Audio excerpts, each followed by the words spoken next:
Welcome to the Big D streams live here on Thursday, the 7th of August, 2025. And as ever, you know how this works. If something is on your mind, if something is bubbling up inside of you that you need to express, please express it in the comments. The Big D reads all of the comments, and he's always interested in what is on your mind. Anyway, the Big D didn't think he'd be doing this 3 nights in a row, but hey-ho, lots are happening in the world of Manchester United. And we have a couple of bits and pieces to get through tonight, including the latest on Benjamin Sesko, Garnacho. We're going to talk about David De Gea. We're going to talk about Rasmus Hojlund. And we're going to talk about one little thing that was incredibly significant that almost happened to Manchester United that I didn't know about. And this was an interesting fact about Manchester United's esteemed history that, being a Manchester United fan for 32 years, I had no clue that this particular nugget happened. And this was immediately after the Munich air disaster. But the Big D will get into this, and we might have a little chat about what if the Munich air disaster didn't happen. But anyway, yeah, so Benjamin Sesko, well, I mean, it looks like we've got our man. He is travelling to Manchester tomorrow, and by all accounts, he's travelling for his medical, to do his medical on Friday morning, and then in the afternoon, he'll be signing the contract. And then on Saturday, at the game against Fiorentina, that's when he's expected, all being well, he passes his medical and all of that good stuff. That is where he's expected to be unveiled in front of a sold-out Old Trafford Stadium for, what will be David De Gea's first match back at Old Trafford.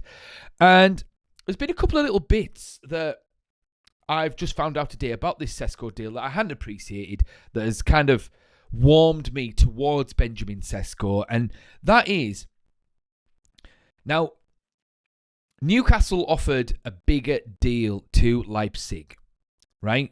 They offered more up front, but Benjamin Sesko believed in the Manchester United project, and he believed in Ruben Amorim, okay? Now, there was always talks, and everything was all positive in terms of the contract handling and all of that good stuff. But there were still certain hurdles that Manchester United and Leipzig needed to get over before they could get this deal done and dusted. And by all accounts, from what I've heard and read, is that Benjamin Sesko and his agent reduced their salaries and commission respectively to get this deal over the line.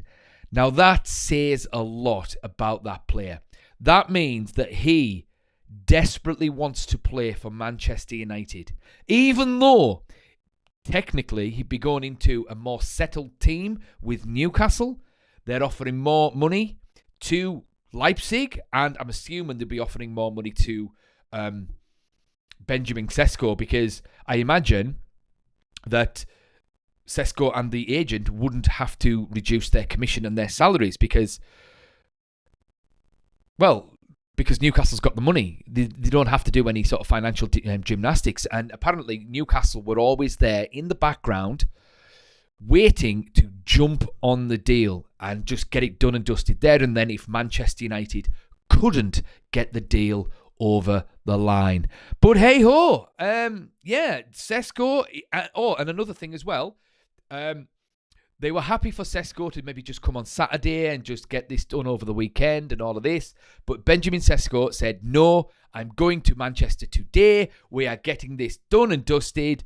I'm getting my medical tomorrow. We're signing the contract tomorrow. And on Saturday, he's going to get unveiled at the Fiorentina game. So Benjamin Sesko wants to play for Manchester United. And if there's one thing that's frustrated millions of Manchester United fans over the past couple of years, particularly with attacking players, and I'm one of them. I've been going to the ground and watching games sat in the Stretford end or the Sir Alex Ferguson stand on a regular basis over the past couple of seasons. And if there's one thing that's irked me, that's got on my boobs, is the fact that certain players didn't put the effort in. Now, if this guy, who apparently, according to the stats and the descriptions and all that good stuff, is as hard-working as what those assessments say, even half as hard-working, and also the fact that he's desperate to play for Manchester United, to me, that seems like a massive upgrade to what we previously had. And apparently, so the deal is going to be all in 85 million euros for Benjamin Cesco. And also, Manchester United and Leipzig, as part of the deal, they're going to, at some point, arrange a friendly that's going to bump it up even more for Leipzig to maybe 87, 88 million all in for this particular deal. So it looks like we have got our man. Sesko has got his club. And, well, Ruben Amorim has got the player that he wanted. Anyway, let's have a little look at the chat, see who's talking, see who we're seeing. Niche fan liked. Nice to see you again, Niche fan. I haven't spoken to you for a couple of nights. We've missed you, my friend. We were on last night and the night before. And yeah, it's nice to see you back, my friend. Meech Bilski, I don't recall talking to you. This must be the first time. Welcome to the Big D streams. This is where we give brutally honest, positive opinions about Manchester United. This is not hate-filled or anything like that. We all love the club here on this channel. But feel free to express yourself. If you've got any opinions, anything that's bubbling up inside of you, please put it in the chat. The Big D reads all of the chat. Bang, bang, hello. I knew I'd see you again tonight. What you saying? It's funny how things can change in football. A couple of months ago, we were a laughingstock, losing to Spurs in European finals. Now the future looks rosy. Well, on paper, it does. And Tottenham can have their stupid second-rate trophy. I don't know. I kind of wanted us to win that one, bang, bang. But I understand the sentiment. But I hope this new striker, Cesco, works out. Well, if he's half as good as Cesco, because I quite like Cesco, then I think we've got a good man up front. I got a feeling we're going to be all right, and I also think we'll get off to a good start and beat the Arsenal. Yeah, maybe. I actually think we'll beat Arsenal. And don't forget, guys, whoever's watching at the moment, I am going to be doing a live watch-along for the Arsenal game. So if you want to join me and watch Man United absolutely blitz them, or watch the beginning of the end for Ruben Amorim, then please feel free to join me. I will be setting that up in due course. Niche fan, what you saying? Wait, where are you?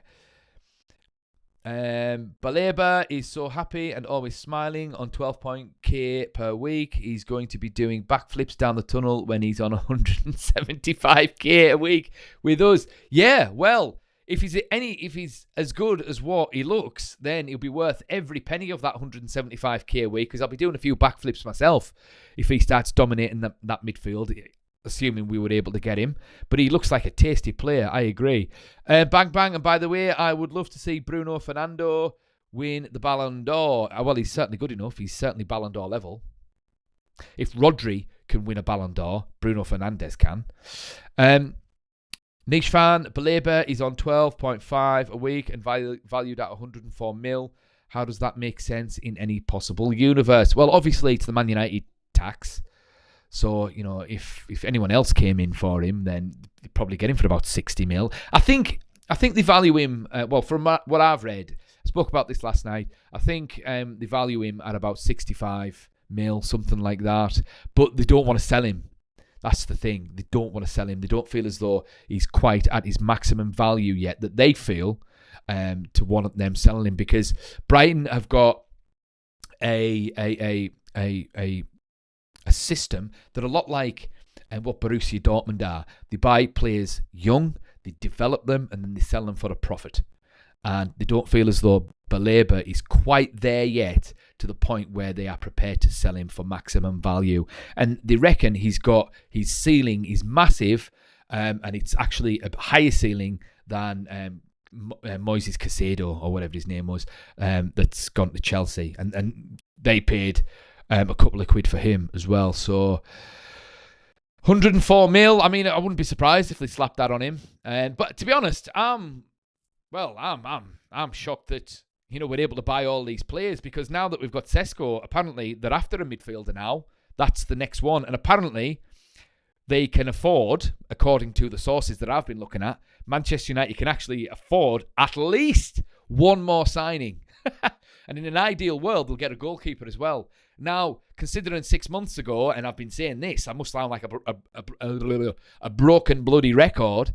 Apparently, 6 months ago, we were skint. But all of a sudden, we're ponying up 250 mil for three top-level players, potentially. And we're going to be ponying up another 150 mil for a goalkeeper and a central midfielder, potentially. So, we can't be that skint, but we're not skint. I've been saying this, and he's been saying all of that. It's an absolute ploy, and I read something today which I completely forgot about, actually. He was saying all of that as an excuse to be able to give all of those redundancies and all of that, because he's streamlining the club. That's what he's doing. He's from a business point of view, I see it.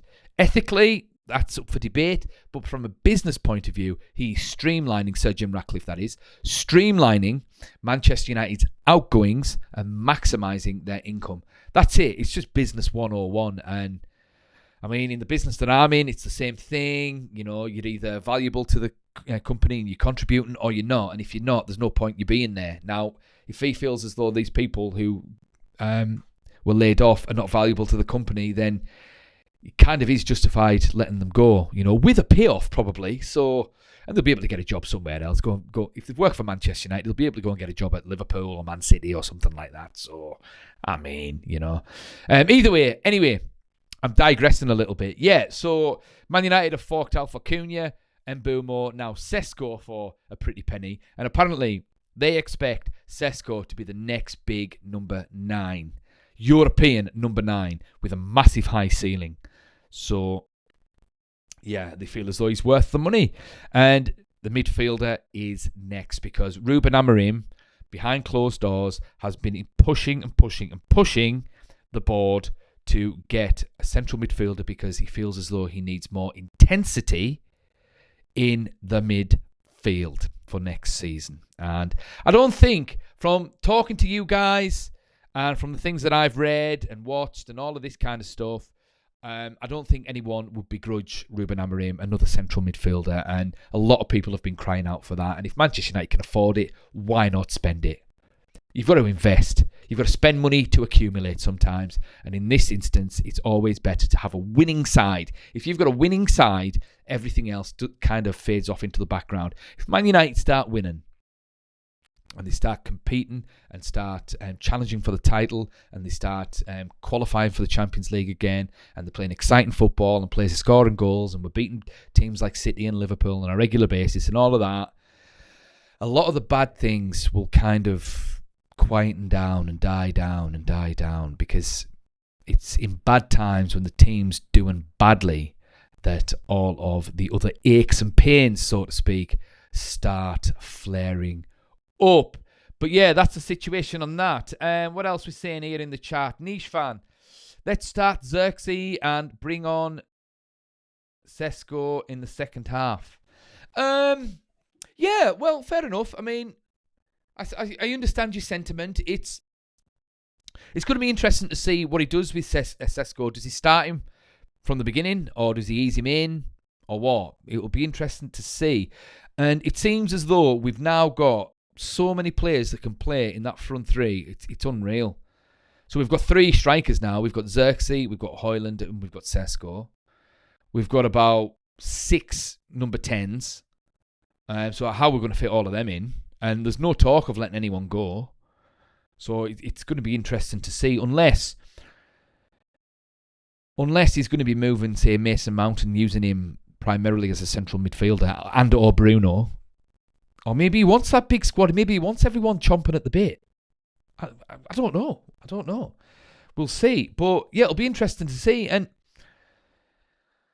it'll be interesting to see what happens with Hojlund as well. I mean, just going back to Xerxes, what you were saying there. I mean, no one's talking about Joshua Xerxes, and I mean, he's not your normal number 9. He's more of a second striker or a number 10, really. He reminds me a lot of Ruud Gullit. Obviously, nowhere near as good as Ruud Gullit, but he reminds me a lot of that kind of player. Number 10, big guy, looks like him, and he's Dutch. And he's very silky. And I think there's more to come from Joshua Xerxes, but it's whether or not he's going to get the opportunities for next season, because I don't recall him being the type of player that, well, he wasn't a tense kind of player. He was a little bit languid, a bit like Berbatov's, kind of strolling around. Then when he gets the ball, he does a bit of magic and all of that, and that's fine. You need a little bit of magic, but from how Ruben Amorim wants to play, I suppose he's going to have to adapt to that style, or he's going to have to go somewhere else. So we'll see on that front. Excuse the big day. But remember, thoughts in the comments, thoughts in the chat. I'm enjoying reading these chats. You guys make good comments and you ask good questions. 1 second.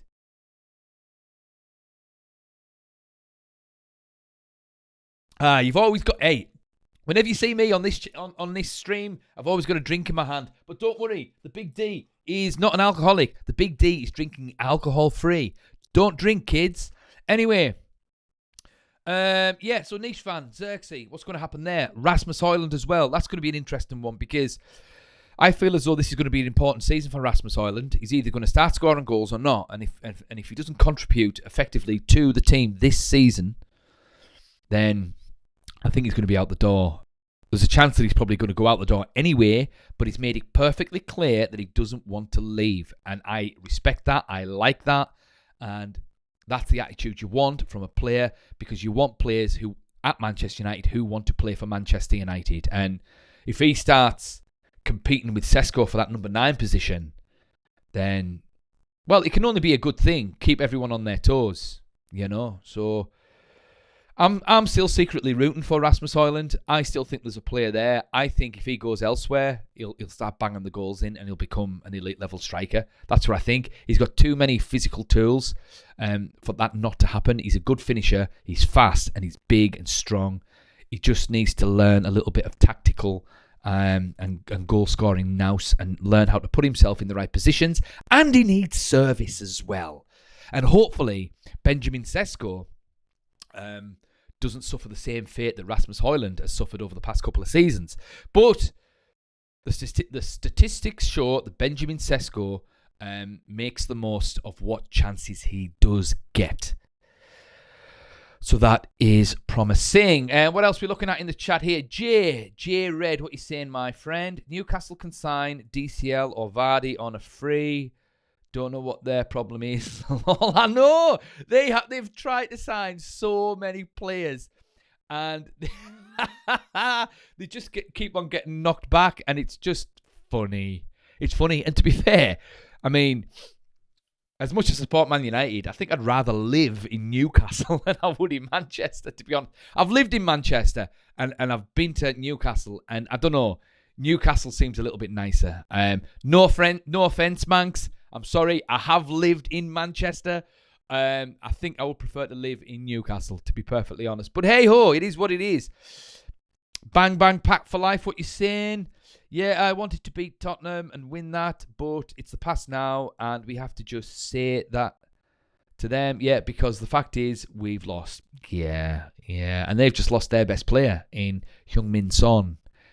He's gone for a record MLS fee, 15 mil or something like that, to Los Angeles FC or something like that. And it's interesting that I think he's still got something to offer. I mean, he could have gone anywhere, really. Yeah. But hey ho, he's gone. Niche fan. Yeah. That skint narrative was just a ruse to sack all of the canteen staff. Yeah. Yeah. Yeah, it was. Of course it was. Of course it was. J Red, AFCON will be bad for us from December when we lose Mbumo, Mazraoui, Ahmad and Baleba if we sign him. Well, of all of those players, right? You've got a point, and I agree. But of all of those players, if we get Balaba, he'll be the one that we miss the most.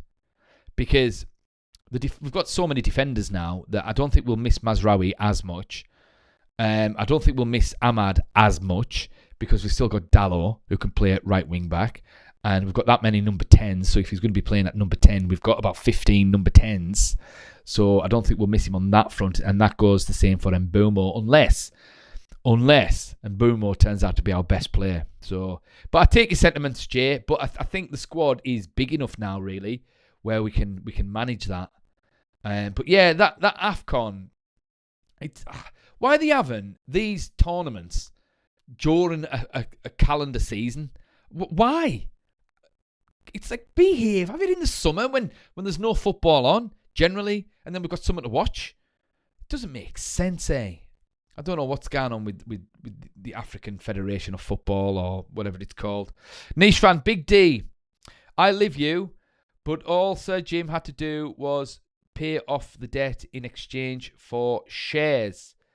The interest that we wouldn't have to pay on the debt would have saved those good regular people's jobs. Okay, fair enough. I understand what you're saying, niche fan. And when you say I live you, I'm assuming you're saying I love you. And I love you too, niche fan. I love all my fans and my subscribers. So God bless you, sir. However, there's two ways to look at that situation. One of them is these people have got jobs and livelihoods and all of that, and it's not fair to to get rid of them just on a whim and all of that kind of stuff. I get that. However, from a business point of view, you've got to ask, were these people that they let go, were they integral to the running of that club? If they were, and they were sacked maliciously, and they weren't given a payoff, then that's shocking. But they were made redundant, so I'm pretty sure they got a decent payoff. And there's a million canteen jobs out there. They can go to loads of other football clubs. They'd have been able to find a job, and they'd have been given plenty of money to sort of tide them over while they found another job. Now, they might have loved working at Manchester United, fair enough, and it might not have been nice. But I can't see Sir Jim Ratcliffe letting anyone go at Manchester United unless, if they were an integral component to the running of the club from a business perspective. It's a business. Whether we like it or not, football is a business. And the people that work for the football club, even the players, they are cogs in the machine. I know that sounds heartless. It is. And what the Big D does for a living, the Big D does other things as well than YouTube. I've got businesses, side businesses, this kind of, and it comes down to the bottom line. And unfortunately, it can be ruthless. The Big D is treated like a cog in a machine at times. The Big D is treated like a cog by YouTube as well at times. It's just one of those things. I mean, I think if he's given them a fair payoff, like 6 months' wages or something, then that's more than enough time for some of these folk to find another job. But it is crap. It is a crap situation all round, and the whole thing maybe could have been sort of dealt with a bit more taste. And there were a few things that he did sort of nix. That he probably shouldn't have nixed, like the charity stuff and all of that good stuff that Man United were doing. So, yeah, some of that was a bit crap, really. But it is what it is. It's happened. We've got to move on. We've got to move on. At the very least, we've found out now this summer that Man United aren't actually skinned, because we're still forking out all this money for all these players, despite the fact that apparently we were going to be bankrupt in November. So hopefully the team can kick on and we can start winning some games and we can put all the nastiness behind us. Niche fan, he's a ruthless shark like Gordon Gekko. Yeah. You don't become a multi-billionaire if you're not a ruthless shark. And if I'm not mistaken, He is the second wealthiest man or second wealthiest individual in Britain. Sir Jim Ratcliffe. I think. I'll have to double check that. In fact, I'll tell you what. Let's do that now. He's going to ask his little personal assistant here. Who are the top 3 wealthiest individuals in the United Kingdom? And if he's not in the top 3, where is Sir Jim Ratcliffe on the list? There we go. Let's see what it says. As of August 2025. Bear with the big D. So the top 3 wealthiest individuals in the United Kingdom as of May 2025. Oh, right, okay. Well, it's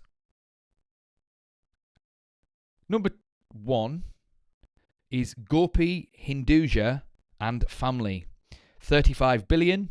Number 2 is David and Simon Rubin and family, 26 billion. And number 3 is Sir Len Blavatnik, 25 billion. Sir Jim is actually the 7th. So, excuse the big D. He's right some of the times. Some of the times he's not. Do apologise. But he's still in the top 10 and he's still worth £17 billion. And that's as of May 2025. Maybe he's earned a couple of quid in the past couple of months. Who knows? But still, yeah, you don't earn 17 billion without being a ruthless shark. So it is what it is. Niche fan, that's why I'm saying start Xerxes and then play Cesco. The Arsenal back four would have to cognitively change to defend Cesco as they're completely different strikers. Yeah, fair enough. Big D, Rasmus is absolutely useless. 4 goals in the Prem. I've already got 9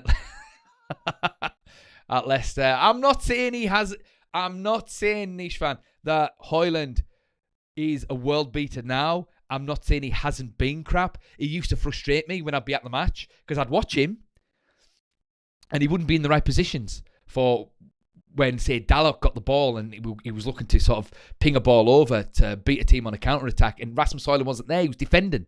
But the point I'm making is, if Rasmus Hojlund learns his positional strength, sense as a striker, then he might score some goals. Because he scored 15 goals the year before. So, we'll see. But he needs to improve massively. I agree on that front, pal.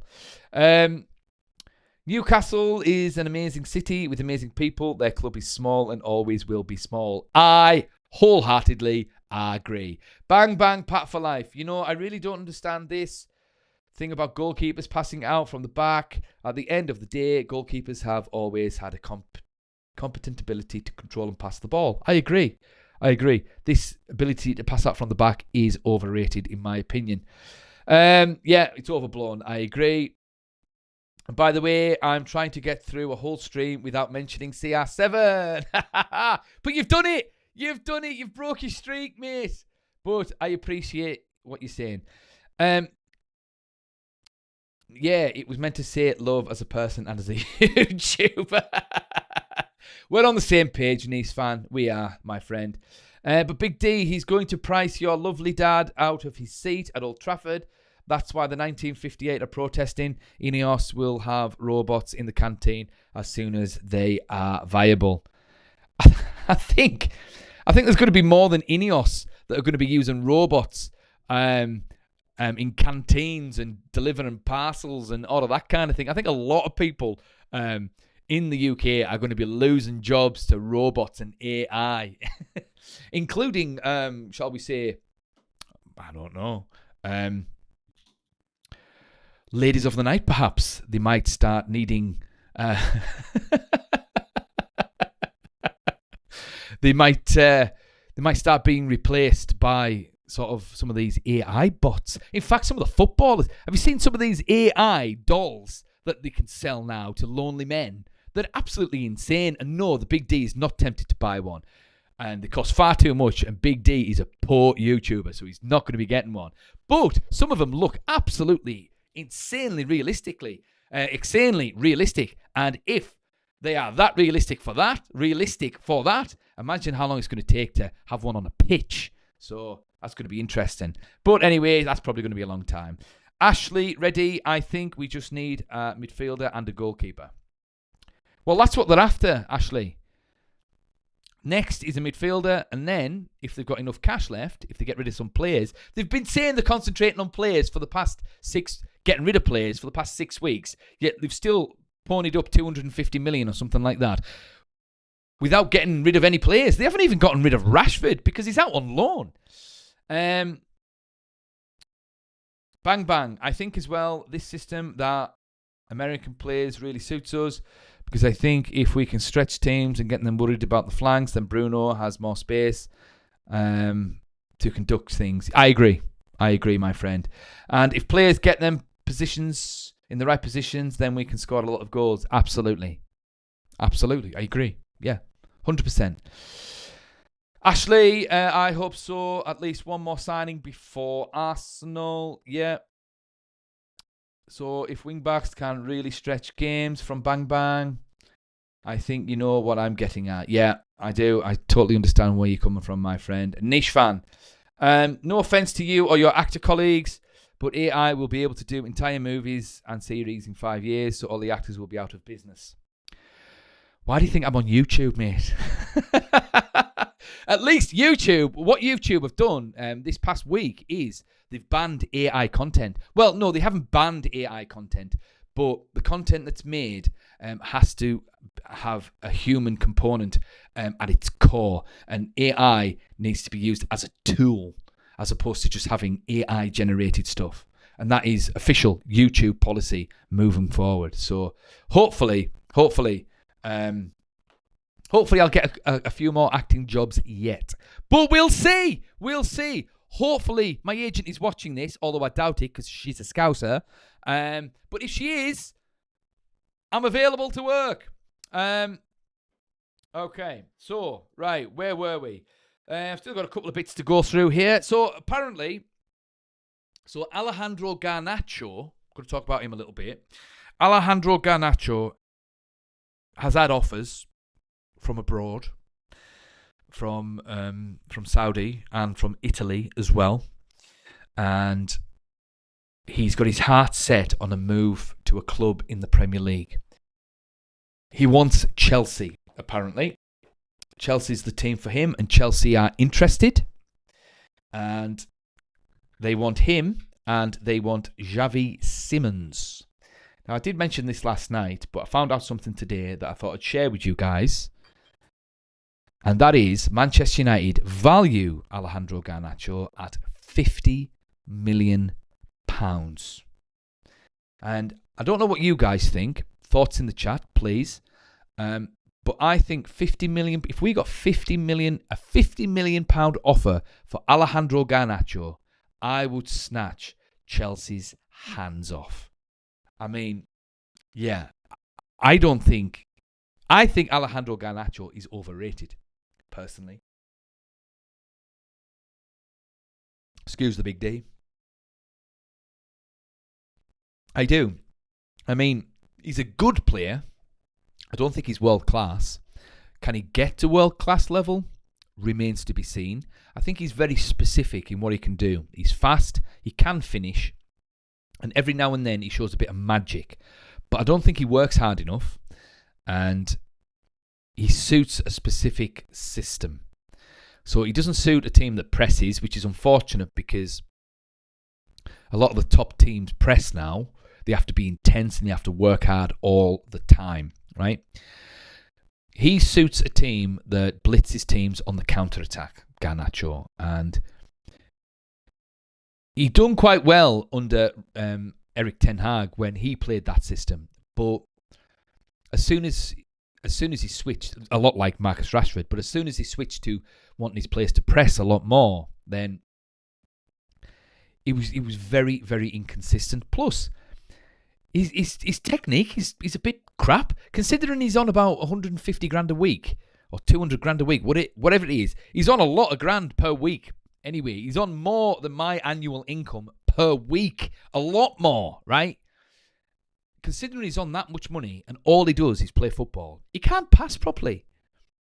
He can't. And he can't trap a ball properly as well. I remember a couple of seasons back, I was in the Alex Ferguson stand. I was right at the front. He was playing on the wing. It was the opening match, so it was Andre Onana's Premier League debut. And he almost cost us the game. Onana, surprise, surprise, on his debut. But I was watching Garnacho specifically because he started at left wing. And he barely did anything. It was weird. They'd pass him a ball, and he'd get the ball. He could barely trap it, and he could barely pass it. And I'm like, this is a Premier League footballer who's playing for Manchester United. Why are you not able to do those simple things?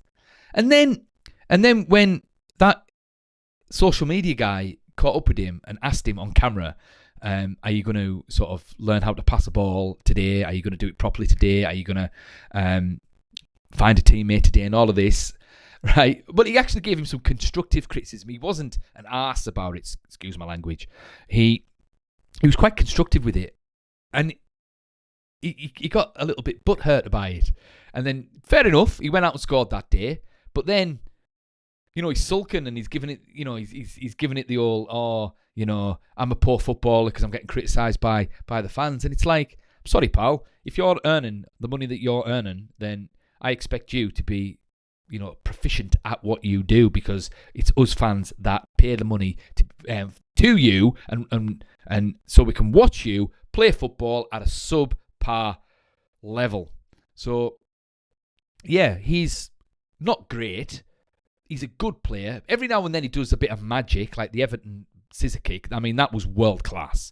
But it's few and far between.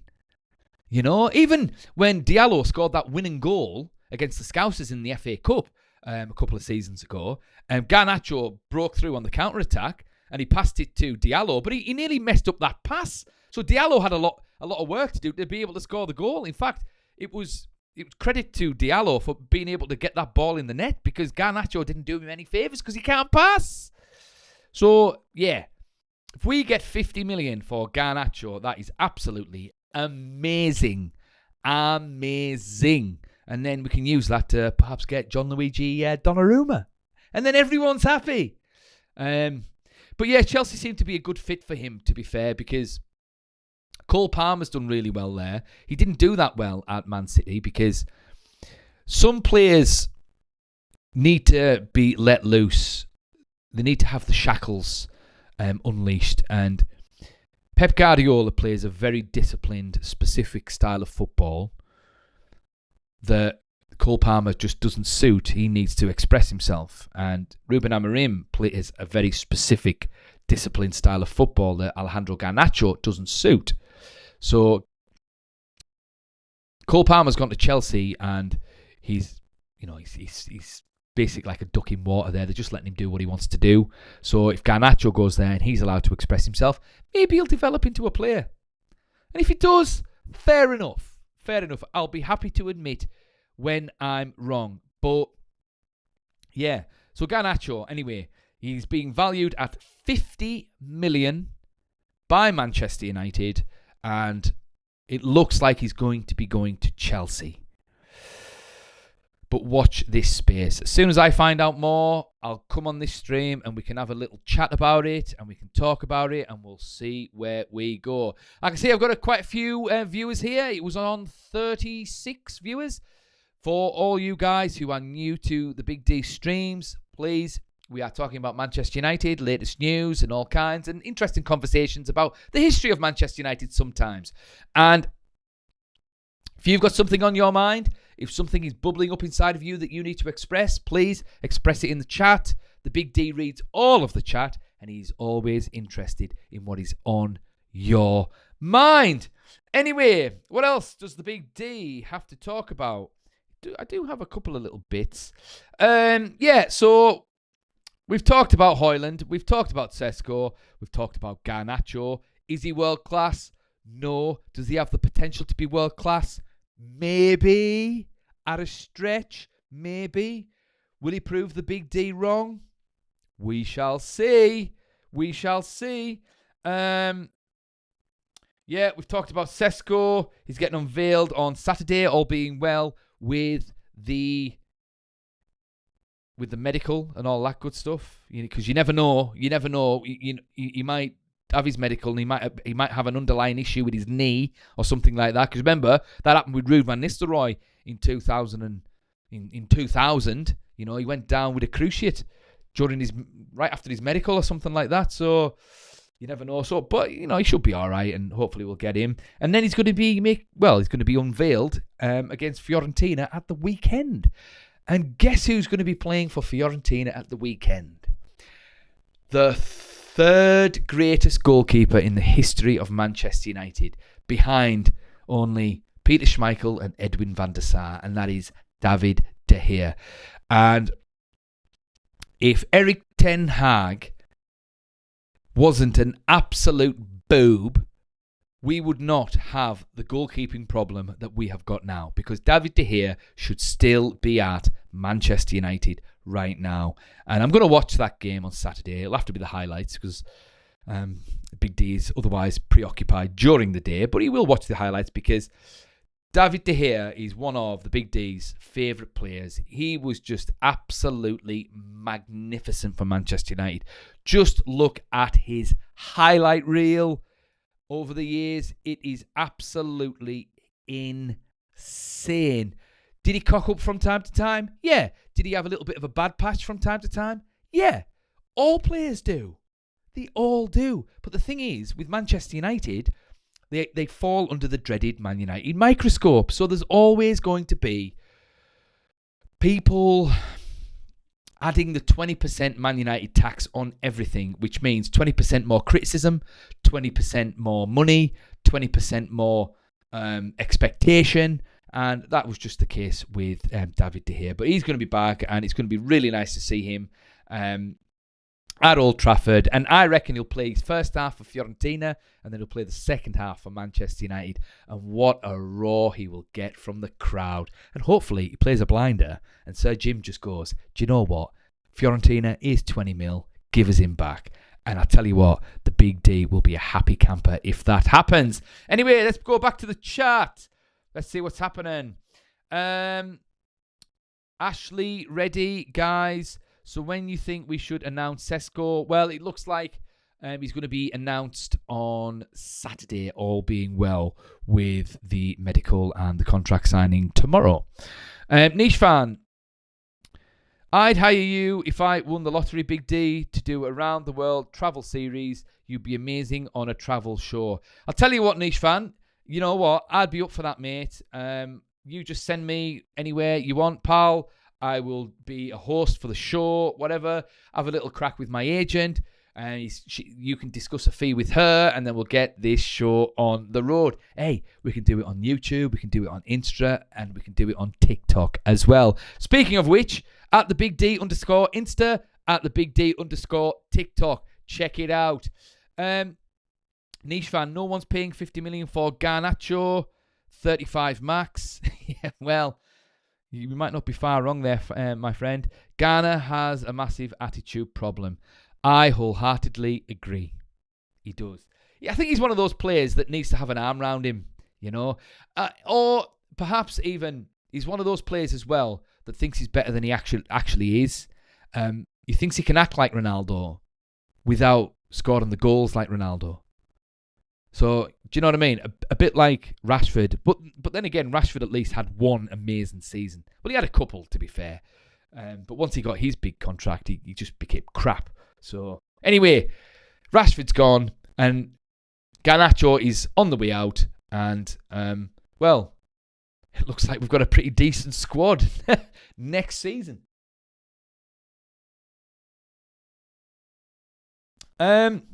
But we're going to start to wind down now because, I've talked now for 44 minutes. And I'll tell you what, it's flown by. And I've had a little nice chat with my good friends Niche Fan and Bang Bang and a few others there. Ashley, welcome as well. And got quite a few viewers on tonight's episode. And you guys who are watching, again, any thoughts, any questions, anything bubbling up inside of you, please put it in the chat. The Big D reads all of the chat. Don't forget to like, share, and subscribe.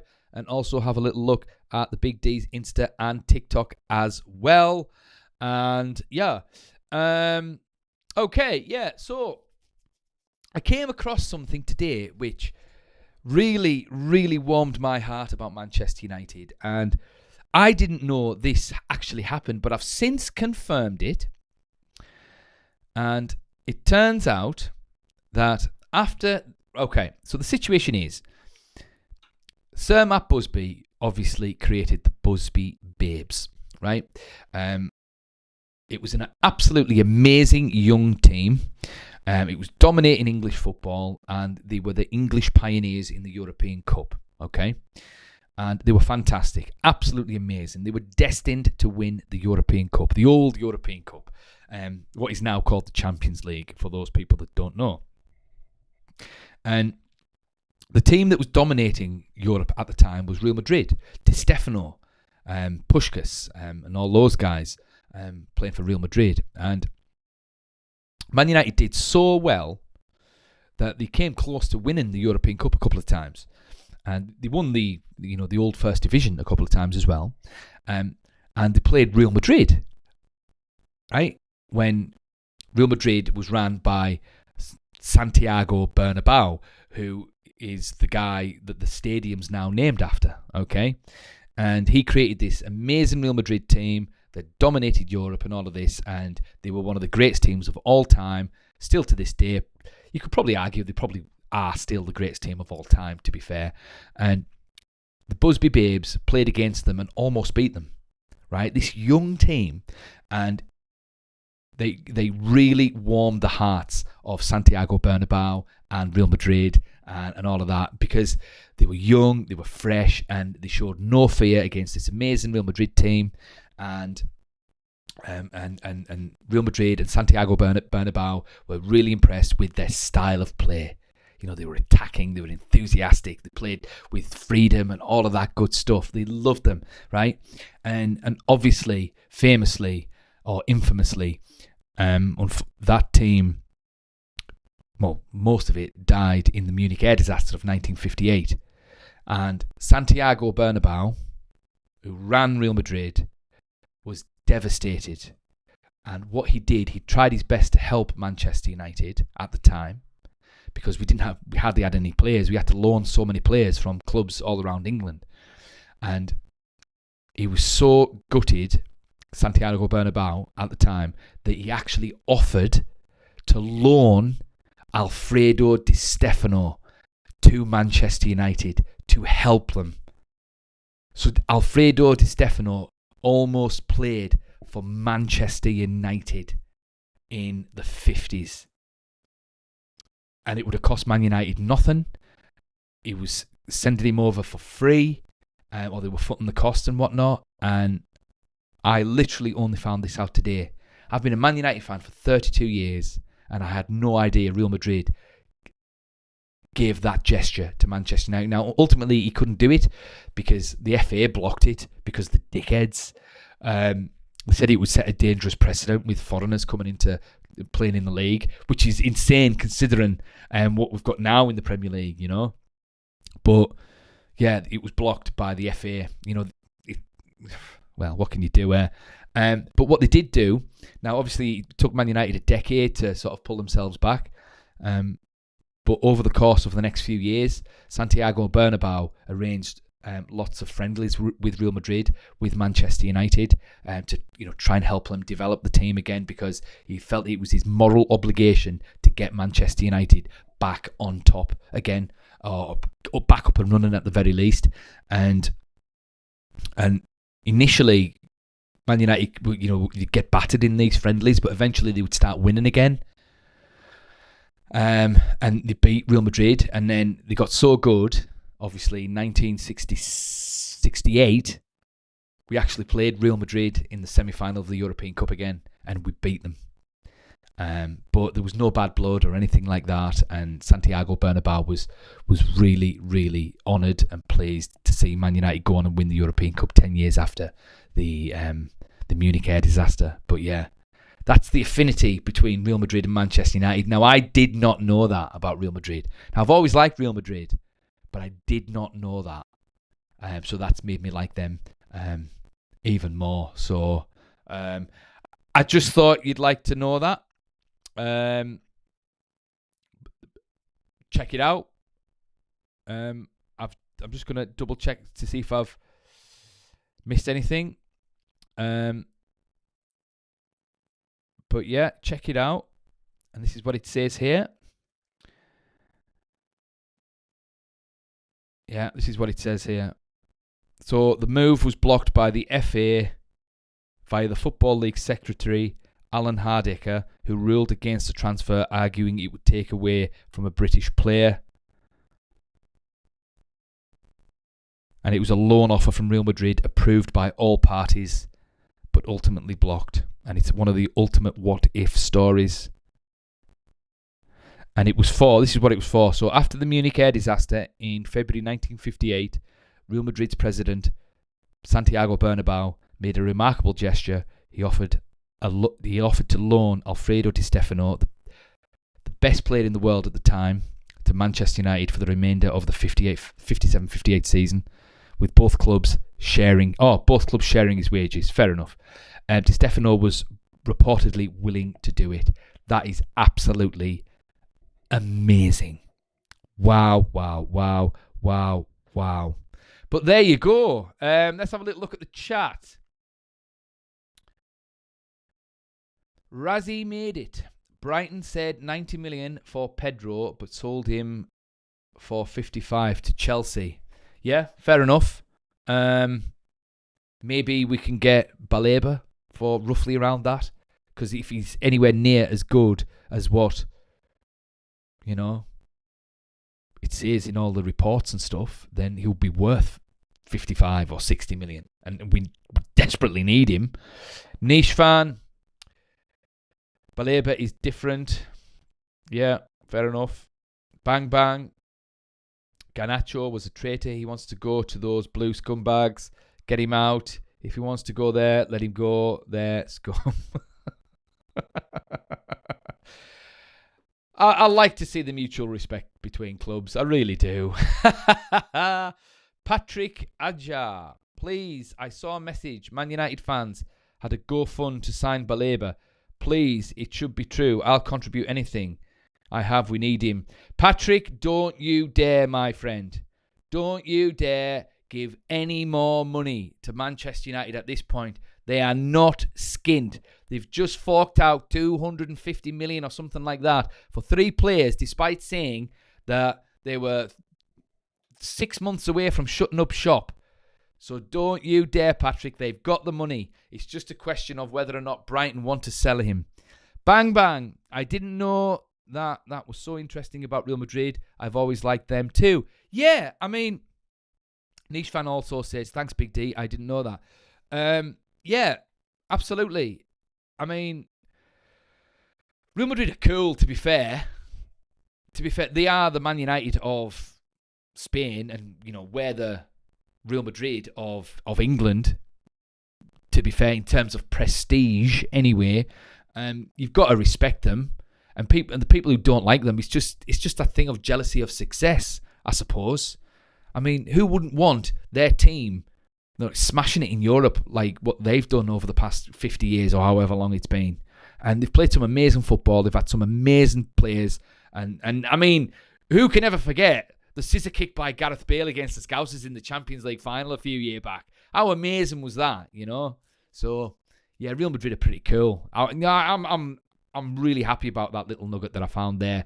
But yeah, I mean, this is the place to come for little nuggets of information for Manchester United. If you guys have got any little nuggets that the Big D might not know, please share it. The Big D reads all of the chat, so stick it in the chat. Daz Sweets, is his medical tonight? I'm assuming you're talking about Benjamin Cesco, not Alfredo Di Stefano. No, his medical is not tonight. Apparently, it's tomorrow morning, Friday morning, and then in the afternoon, he's going to be signing his contract, all being well. And then on Saturday, they reckon he's going to be unveiled in front of the Old Trafford crowd before the Fiorentina game on Saturday. I think it kicks off at 1 o'clock, Dave Watkins, Big Jim trolled everyone saying we were skint. Lol. Yeah, he did. You're right, mate. Big time. Exactly, Patrick. Big D is correct. We are minted. The whole skin thing was just to justify the canteen layoffs. We've got mega money. Absolutely. Of course we have. We've got too many sponsors. We sell too many shirts. And the shirts cost like 90 quid a pop. And that's just for the shirts. That's not even... Is that including the names and numbers on the back and the patches on the side? What about the shorts and the socks and the tracksuits and the jackets and the caps and the badges and the signed photos and the magazines and the almanacs and the hoodies and the hats and the gloves and the toys and the footballs and all of that, and all the pies and all the hot dogs and all the alcohol and all of the things that happen in the stadium and all of the corporate boxes and all of the sponsors that sponsor the kit. So you've got your shirt sponsor, you've got your kit sponsor, you've got your training sponsor. They'll have sponsors, and they'll have sponsors from all around the world. TV rights from all around the world. And all these tours, this Premier League series that we've just been on, they'll be getting a fortune for that. And don't forget, we got to a European final last year, so we made a couple of quid from that as well. So, Patrick, do not put any money into the club at this point. They have got plenty, and they get enough money out of us fans. Bang, bang. I am so thankful that they stopped the Scousers twice. I'm assuming you mean Real Madrid. Yeah. Oh, I really don't like Liverpool Football Club. I really don't. I'm sure you guys agree. Daz, skint was such a bluff. Lol, no wonder the Glazers won't sell. The Glazers are going nowhere. The only way the Glazers are leaving Manchester United is if Qatar or a Saudi prince or someone else, Elon Musk, comes in and pays $15 billion for Manchester United. Because they, on a business side of things, they have played an absolute blinder. Because they were getting the full flack from the fans, right? So what they've done, but they're making loads of money from Man United, so they've got a quandary. So how do they fix that? They shield themselves by selling a portion of the footballing side of things to Sir Jim Ratcliffe, let him handle the most important part of the club, and then if Man United continue to be crap, they could just point to him and say, well, he's in charge of that. It's not us. If he does well, then they can rake in all the extra profits that Sir Jim has generated for them. They have played a blinder. There's a reason why that family are billionaires, because they know how to manage assets and money. However, their one mistake has been their inability to understand football, the sport of football, and their inability to stick in a footballing project to keep Man United going after Sir Alex Ferguson. So, is what it is. We've got a footballing project now, so hopefully we can kick on. Bang, bang. And I tell you what, they need to get rid of that VAR. It's ruining the game. I celebrated Maguire's goal against Chelsea last season and then had to celebrate. I'm so stupid. No, you're not. Bang, bang. But I understand what you're saying about VAR. Personally, controversial opinion. The Big D always tells the brutal truth on this stream. The Big D quite likes VAR, to be honest. I think it adds an extra interesting component to the sport. Yeah, I actually quite like it, to be honest. What I don't like is, it's like the referees. The referees are crap. Like the way they analyse it and stuff like that. Like when they show like the analysis on Sky Sports or whatever, and you can clearly see something's offside, but they're there debating it. And it's like, have you not got eyes? Look, his foot's offside. Or he's onside. He's a foot onside. But they're debating whether or not a hair is on or offside or something stupid like that. And they're taking ages. They can't handle the pressure of watching live sport. It's there, right in front of you. So just say what you see. I don't understand how they get it wrong when they've got the analysis right there. I don't get it. But VAR, generally speaking, I actually quite like it. And Man United were one of the first clubs to sort of have a VAR decision go in their favour in a big game. because of, I don't know if you remember, but the PSG game at the Parc des Princes when Rashford scored the winning penalty. I didn't see that coming because Dalot took a shot, and I think it was Kimpembe maybe who handled it. I didn't see the handball, but apparently it got checked. He handballed it, and then we put them out. That was an amazing night, and that was all because of VAR, really. So I'm sorry, Bang Bang, I have to disagree with you on that one as well. I know we disagree about Messi and Ronaldo, but I think we're going to have to disagree on VAR as well. Sorry, my friend, but we are on the same page about a lot of other things as well. What time are we on? I've been going an hour. I tell you, I can talk. What else are you saying? Bang, bang. But hopefully this Cesco guy can score goals and Bruno can chip in with a few. And I think some of the other signings we made could have goals in them as well. I agree. Dave Watkins, Sports Almanac. Ooh la la. What can I say? I've seen Back to the Future far too many times, mate. And if you haven't seen it, I'm sure you have. Check it out. Amazing films. Daz, New Carrington tomorrow. New Carrington tomorrow? What do you mean?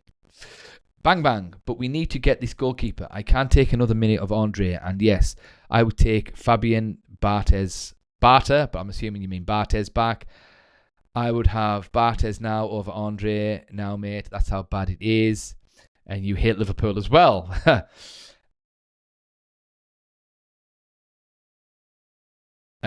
R.I.P. Jorge Costa.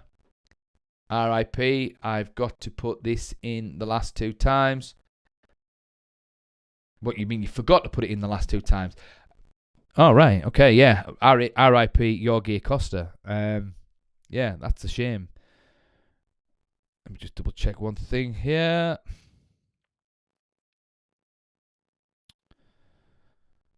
One second.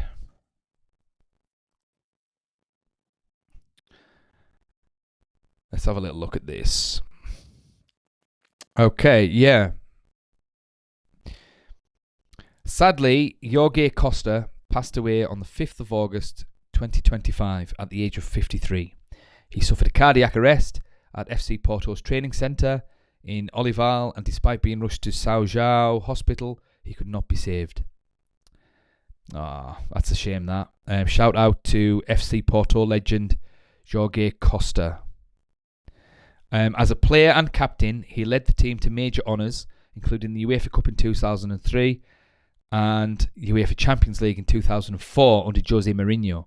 He made over 383 appearances for Porto, plus 50 for the Portuguese national team, earning the nicknames Bicho, which means animal, and Tank for his formidable defensive style.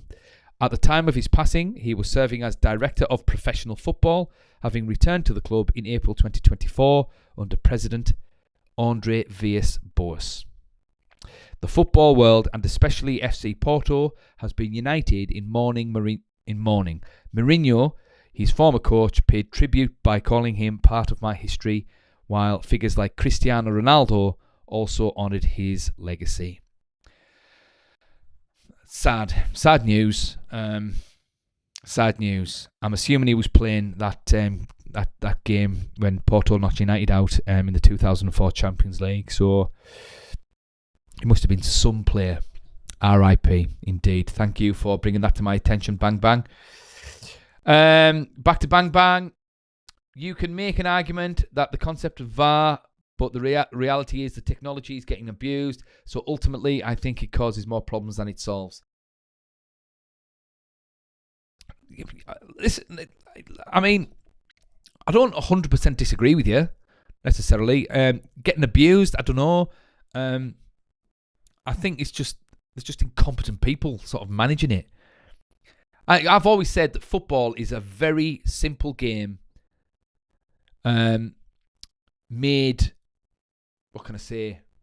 complicated unnecessarily by idiots. That's what I think's happening, to be perfectly honest. Let's have a little look. Harry21 in Super Chat. Percent chance we get Balaba? That's a good question, my friend. 50-50, I would say. 50-50. 50. I hope we get him. He seems to be a bloody good player, I tell you. But we shall soon see. Yeah, we shall soon see. That's my first super chat. Thanks for that, Harry. I really appreciate that, my friend. What we got here? Yes. Yeah, but remember, guys, who's watching? 28 of you. Thoughts in the comments. The Big D reads all of the comments, and he's always interested in what is on your mind. But yeah, sorry, Bang Bang. Yeah, so the concept of VAR, I still think it adds a nice dynamic, and also it rules out notions of when, situations of when daft goals go in, and they shouldn't have been goals, you know. So, but we'll see. There's always a give and a take with these kind of things. Dave Watkins, what you saying? Offside should be clear as daylight or not offside? Does my head in arguing over toenails? I agree. Niche fan, what you saying? I hate Elon Musk's politics, but I'd be lying if I said it wasn't my dream for him to buy us entirely. He'd build us a mega futuristic stadium and call it the Tesla. Maybe. Call it the Tesla. It maybe sort of insist that all of the fans had sort of computer chips in our brains, where we'd have our season tickets sort of downloaded so we could get into the stadium. And if we didn't have that, we wouldn't be able to get into the stadium. So there's that component. But hey-ho. Niche fan. He'd rehire all the canteen staff as he understands people are needed, not just the robots we'd have at the stadium. The guy's got like 100 children. He certainly is trying to sort of populate Mars, because I wouldn't be surprised if he sent all those kids up to Mars at some point with their wives and girlfriends and whatnot once they reached a certain age. Dave Sweets, the Carrington renovation is opening tomorrow. I didn't know that, Dave. Thanks for bringing that up. I had no idea. Let's see what that says. Bear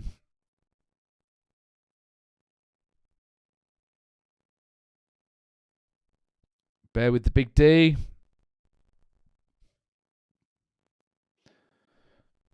I didn't know this was happening, to be honest. I've been too distracted with this Cesco bits and pieces. Okay. So the project overview and completion. So in June 2024, Manchester United announced a 50 million overhaul of the men's first team training facility at Carrington, led by Foster and partners under the guidance of Sir Jim Ratcliffe and sporting director Sir Dave Brailsford. The renovation focused on upgrading key areas including the gym, medical, nutrition and recovery zones to foster collaboration and innovation. New features. The revamped facility now includes a barbershop. I wondered if there's going to be sort of Turks in there or Afghans that are going to be in the barbershop. Because I tell you what, there's plenty of them where the Big D lives. A barbershop believed to be the first dedicated hairdressing area within a UK training ground. A swimming pool, cryogenic chambers, and enhanced gym and medical facilities to elevate player care and performance. A floor system, guiding players through changing rooms, training areas, and recovery rooms in an optimized sequence. A floor system. The players need to be guided to the training rooms. Why don't you just have people holding their hands and saying, "Come on, Bruno. Come on, son. The changing room's this way. Now it's time for the gym. Just hold my hands. Come with me." Now, do you know what? I take that back because Bruno would know where it is. I'll say that about Garnacho and about maybe Rashford and some of those players. But yeah, but a floor system, that's insane. Anyway, an upper recreational level with open plan offices designed to encourage interdepartmental collaboration and house commercial staff. Okay, fair enough. This is insane. Thanks for bringing this up, Daz. Operational adjustments and reception. Temporary arrangements. During construction, the women's team was relocated to portable buildings at Carrington. do apologise. No offence, ladies. At Carrington, despite having a newly opened 10 million facility, a move that has caused some dissatisfaction within the squad. Oh, here we go. Financial constraints also led to cost-saving changes, including staff canteen adjustments. However, these were not applied during the renovation period to ensure smooth operations. The official reveal, the renovation was completed in early August 2025, with the first team arriving at the new look Carrington on August 6th. A ribbon-cutting opening followed shortly afterwards. So that was 2 days ago. So it's opened. So head coach Ruben Amorim welcomed the new facility, describing it as a fresh start with upgraded standards and impeccable timing to kick off the new season. I mean, to be fair, you've got to give it to Ineos. Like, as soon as they've come, they've got stuck into the job. You know, they've sorted out the new stadium situation. They've sorted out Carrington straight away, like straight on it, right? And they've put their hand in the pocket with regards to buying players. You know, whether or not they're going to work out long term is a different kettle of fish. And I understand that, you know, there's been some bits and pieces going on with, you know, letting canteen staff go and all of that. Fair enough. But you've got to give them their due. They've got stuck in with upgrading Man United. They have to. They have to upgrade because they're not going to make money unless Man United are winning. So, CEO Omar Barada declared the new Carrington best in class and second to none in the world of sports, emphasising the positive impact expected on team performance. So it cost 50 million and it's been done. Yeah, so it's done. That's it. So we've got that upgraded. New training ground. We're going to get a new stadium soon, and it looks like we've got a brand new team. What we're looking at here, niche fan, stadium is rusting, leaking, and you never know when a rat will pop out. Yeah. To be fair, niche fan, I mean, it's not that bad, Old Trafford. It does need an upgrade. Definitely, I agree with you there. But, you know, whenever I've went over the past couple of years, it's not awful. I've seen a lot worse. Niche fan, Harry, 100%. All right, you responded to Harry on the super chat. Lovely. Yeah, that's me answering 50-50, my friend. Niche fan, what do you think, Harry? Oh, yeah, okay. What do you think? Yeah, fair enough. Bang, bang. My fingers, not to keep going round in circles, is I think they need to change the rules for what is offside and what is not offside, because I don't think a tall mate being offside is given our players. Okay. I'm not entirely sure what you're saying there, Bang Bang, my friend.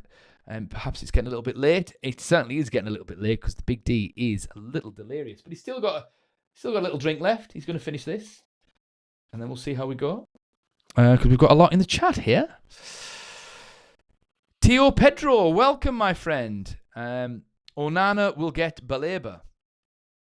Well, I think people want Onana gone, Tio, I'm afraid, my friend. Bang Bang, I didn't say I'm stupid. I said I had to uncelebrate Maguire's goal against Chelsea at Stamford Bridge last season, and it felt stupid and pointless.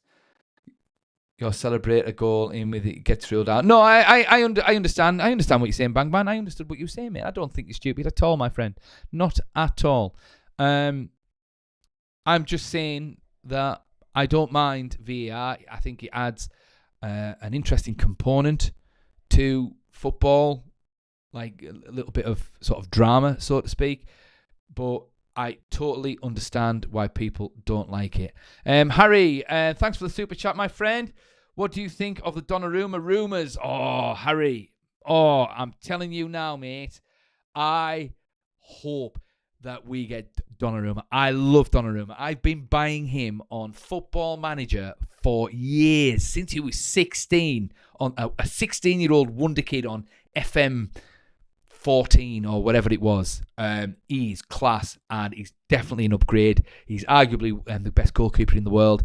He's fresh off winning the Champions League with PSG, obviously being a crucial part of that squad as well. And plus, I mean, it's 50-50 whether or not we get him, to be fair. I mean, we could get him for about 35 million this season, because I think that's the value that PSG have put on him, because he's got 12 months left on his contract, right? So that's what they would accept for him.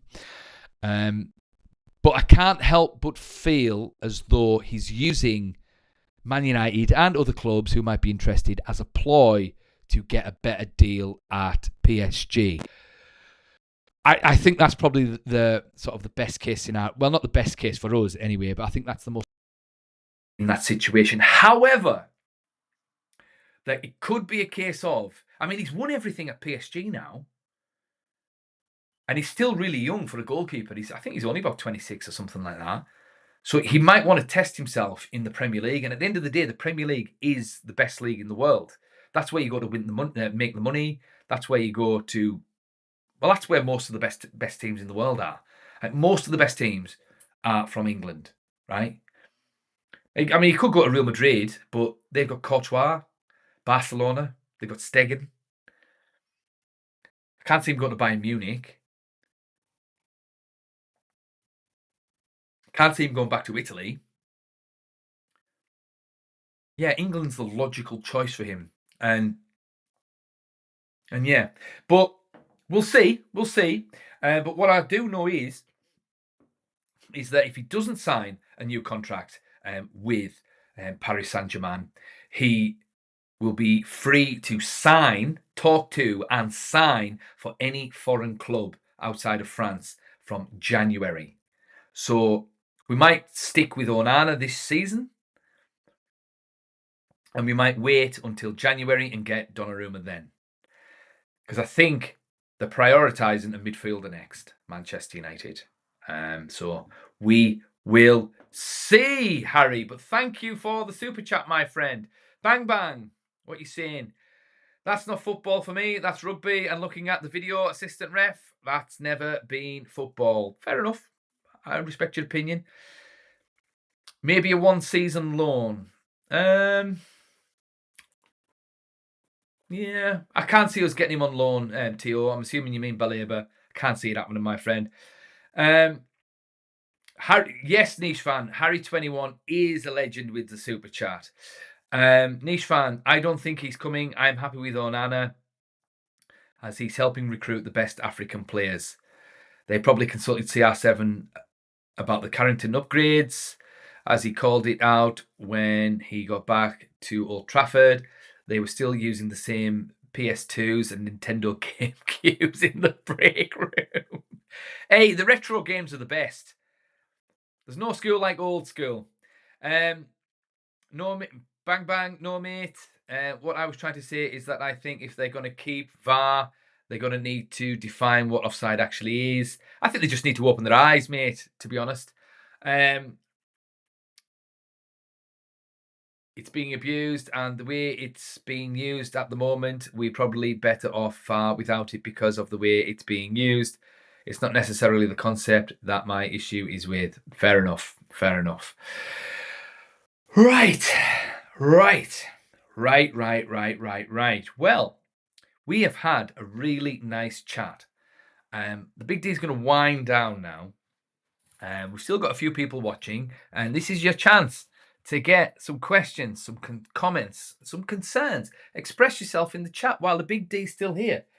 His drink's nearly gone. As soon as this drink goes, the Big D is going to shoot. But yeah, thoughts in the chat. But the Big D is on a little bit of a roll. And the Big D is very excited for this new season, actually. It's going to be really, really, really interesting. We seem to have a really good team coming together. And they've been looking really good in pre-season. They look intense, fast. I'm a little bit concerned with Kobbie Mainoo, because Kobbie Mainoo is a very talented boy. I think there might be a danger he could fall down the Garnacho route. It remains to be seen. I hope he doesn't. I don't recall Kobbie Mainoo being very intense when he has played. He's been very skillful and he's been very effective. But whether or not he's going to be intense enough for Ruben Amorim's system is a different kettle of fish. I don't know, to be honest. But if we get Balaba, we're going to be paying 65 million for him, and I can't see Ruben Amorim not play a 65 million pound signing that he's pushed for. So the question is, who's Balaba going to be playing with? Is it going to be Ugarte? Is it going to be Menu? Casemiro's a squad player at this point, so I think we're all right there. But where does Bruno and Mason Mount fit into all of this? You know? So it's going to be really interesting to see what Ruben Amorim starts with. And I wonder if he's got his starting 11 in mind. What do you guys think? Put it in the chat. The Big D wants to see this. The Big D wants you to put in the chat what your preferred starting 11 would be for Manchester United this season, based on if we get Carlos Balaba. If we get Carlos Balaba, right, put it in what your starting 11 is. We're keeping Onana.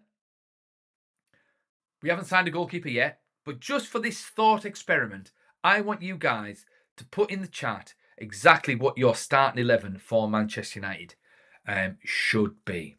And we'll see. And we'll see what you say. Let's see what's going on here while you're doing that. Sparky, nice to see you, my friend.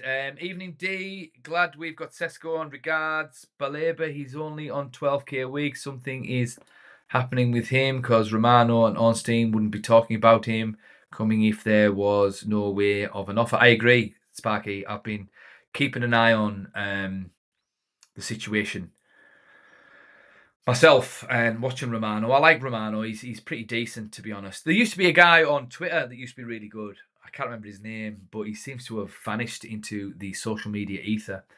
And I've got a couple of people up my sleeve as well. Niche Fan, good night, Big D. Thanks to Harry for the super chats.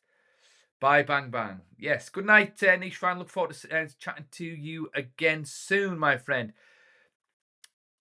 Bang, bang, Pat for life. Hey, I am playing PS2 now. It's the best. Yeah, I used to like PS2. I used to like it a lot. I used to like, what games did I used to like on the old PlayStations? I used to like Resident Evil. They were good. I used to like, what was that? Metal Gear Solid. That was decent as well. The Pro Evolution Soccers. They were amazing. I've had a PS1, a PS2, a PS3, and a PS4. I haven't upgraded to the PS5 yet. I don't know if I can be bothered. You know, I'm too busy talking to you guys and making live streams. Sparky, what you saying? My worry is playing Fernandez in the number 6. Yeah, that's my worry as well, mate. Yeah, that's my worry as well. I don't want to see Bruno there. He's not ready for that position yet. He's still a number 10. I want him just patrolling, the outside of the box, the opposition box, that is, and, feeding Sesko or Hojlund or having long shots and all that good stuff. Bruno's brilliant. He's brilliant. Even now, he's still our best player, even though we've signed all these other players. Yeah, I don't like seeing Bruno Fernandes play that deep. I don't like it. And if there's one thing that I didn't like about Bruno last season was he tried to do everything himself. I just want him to stay in the final third. That's it. He doesn't have to do all that running around in his own box, in his own half, or anything like that. Just stay in the final third and close down. Just do that. That's all we want you to do. And you don't need to be doing the other things now, especially if we do get a Balaba, right? So, yeah, I agree, Sparky. So, Sparky is the only one that's done his starting 11 at this point. Remember, guys, I want to know what your starting 11 is going to be for Manchester United next season, assuming we got Balaba. Let's see what Sparky says. So he's having Onana, back 3, De Ligt, Martinez, and Yoro. Yeah, that's all right. Dorgu and Ahmad, wing backs, I'm assuming. Then Balaba, Ugarte in central midfield. Yeah. And then up front, Sesko, Cunha, and Mbeumo. And controversial decision by Mark Hughes.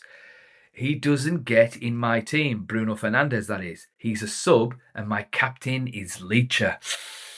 Now, that's a bold choice there, mate. I tell you. There'll be a few fists ringing at the screen or ringing at their phones or whatever they're looking at the moment with that one, pal. That's a rough shout, Mark. But hey, it's your opinion. You're entitled to it. I invited it. This is what I get. Fair enough. Fair enough. What do you guys think about Mark's bold assessment there? Bang Bang. The old PES games are the best. My favourite is PES4. Fair enough. Bang Bang, I want to know what your starting 11 is for next season. Put down the controller. Tell me who you would start, assuming Manchester United got Balaba. And everyone else watching, I want to see this. This is interesting because the Big D is very, very opinionated about all things Manchester United. And I know what my starting 11 is going to be, but I want to see how many people disagree with me. And I've still got a little over half a drink left, and it's almost gone. And I've been talking now non-stop for 1 hour, 25 minutes. Wow. That's longer than most 80s films, that.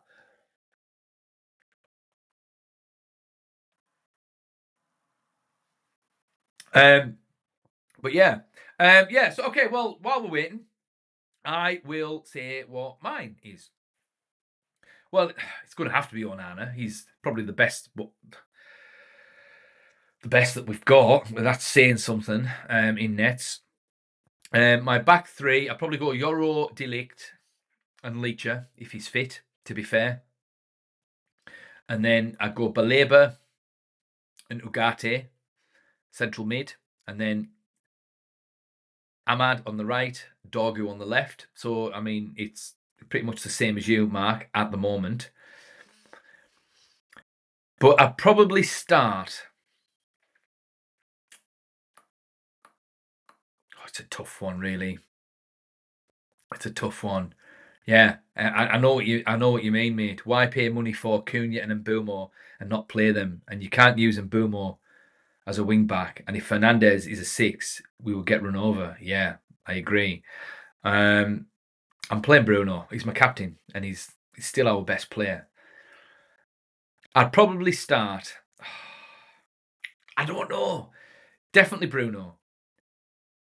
Bruno, Cunha, and Mbeumo up front.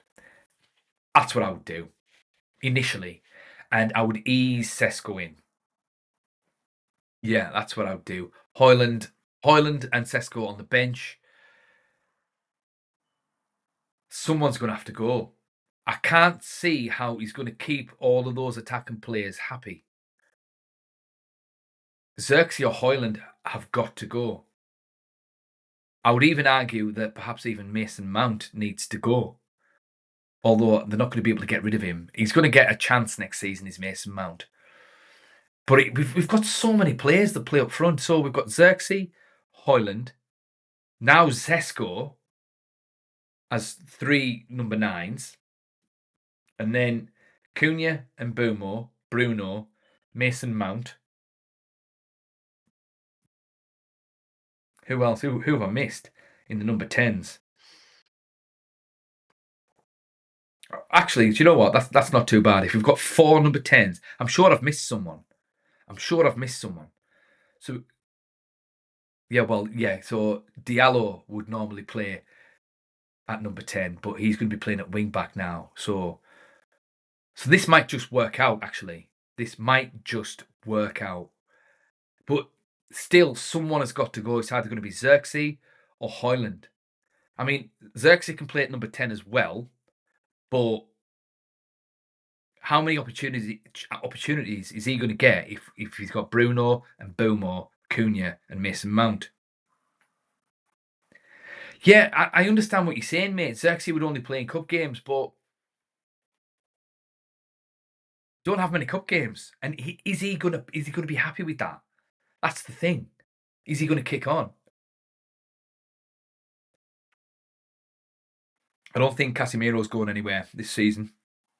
I think he'll run his contract down, and I think he'll be a good asset for United next season. To be fair, he'll be a good squad player, and he'll be a good leader in the dressing room as well. And he played quite well towards the end of last season, so might as well just let him run out his contract. Fair play. He'll do all right. I've got a feeling Hojlund's going to go. I've got a feeling. I hope he doesn't, but we will see. Look, listen, boys and girls, do you know what? Tonight has been the longest live stream I have ever done. And I have even surprised myself with how long I've talked non-stop. I mean, I'm shocked. Absolutely shocked. It's no wonder when I was at school, people used to tell me to shut up. Hidden talents. We didn't have YouTube back then, so I had nowhere to channel it. Anyway, it's been an absolute pleasure talking to you guys tonight. This has to have been my largest audience to date. I'm pretty confident of that. I'm going to check the data after I finish this live stream. And I just want to thank absolutely every single one of you guys who have clicked on, who have watched, who are watching, who have commented, and who have chatted and give me a super chat. I appreciate every single one of yous, and a special shout out to Harry21 for that fantastic those two fantastic super chats that you have sent me, my friend. I really appreciate that so much. Any monies help my channel grow. I can get better at what I do. I will be able to work on it a lot more, and I'll be able to bring you new streams, new ideas. I've got so many ideas that I want to sort of bring to the Big D Speaks, but it needs a little bit of investment. So just keep on watching this space, and you might just see what the Big D brings to the table. But yeah, I want to thank you all for everything tonight. Big shout out to Sparky, to Bang Bang. Always a pleasure, my friends. Let's last little look what you're saying here. And by the way, Cesco is no Tesco. He's M&S, the best baby. Well, M&S are all right, but is he Waitrose? That's different. I would probably go with the same start 11 as you, but I would start Sesko. Fair enough. Sparky, swap Xerxes for centre-back or right wing-back like Vandersen. I don't want Rasmus to go. I like him, and now he's got competition. He will step up. Yeah, maybe. Bang Bang, Cesco can't spell his name, mate. Benjamin Cesco can't spell his name. Yeah. And I don't think Hojlund is that good, but I do think he would score more goals if he positioned himself better. Yeah, exactly. But don't think he's a Manchester United colour per player. Okay, fair enough. Anyway, guys, Big D's off. Long day tomorrow. The Big D needs to get his head down. It's been a pleasure talking to you. Can't wait to speak to you again. Guaranteed I'll probably speak to you at some point this week. Maybe tomorrow. We shall see. Let's see what developments happen tomorrow. But anyway, thanks, guys. The Big D loves you, and the Big D will see you guys in the next one.